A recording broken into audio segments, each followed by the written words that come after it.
For the final step of your mixed media work of art, you're going to go back to your inspirational image and you're going to attempt to do some sketching of that image in that negative space that you created during printing.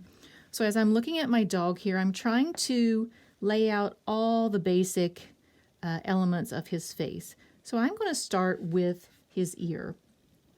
Now, depending on what material you use, it's honestly up to you, but that might help you determine where you're going to start.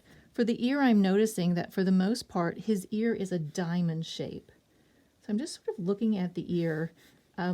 If you have fur on your creature, sometimes I like to turn my pencil sideways like that.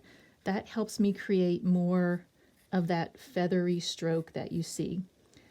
It might be that I do some basic sketching one day and then I come back to it the next day. If you'll notice in his ear, he has some dark areas and some light areas, and that's pretty easy to recreate with a pencil. You can also cover more area if you hold your pencil on the side there. So to look at the basic shapes of his face. So I have my ear in. I'm noticing this nose and where it is in relationship to his little ear. So his mouth is a little bit higher than the bottom of his ear. So I can come across and I'm going to make his mouth just a little bit higher up. His nose is almost like a triangular shape. So I can come in and sketch his little nose. His cheek, this cheek on this side is almost a vertical line. I know when we look at a dog, their characteristics aren't that crisp and sharp and geometric. But when it comes to sketching, you want to try to draw what you see, not what you know. Notice that one eye is smaller than the other. He's actually sort of looking off at a 3/4 angle.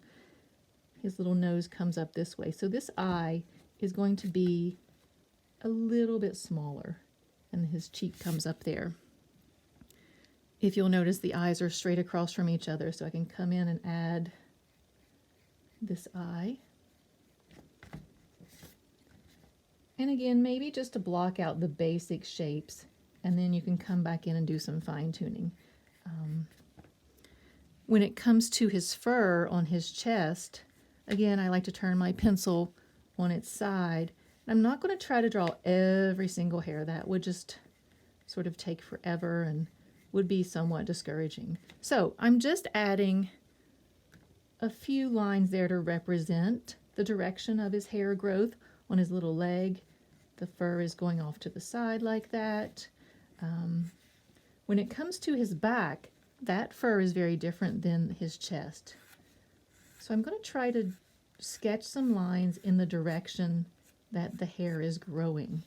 Here's his little tail back here. So the tail is sort of in the background. That's going to be not a lot of detail.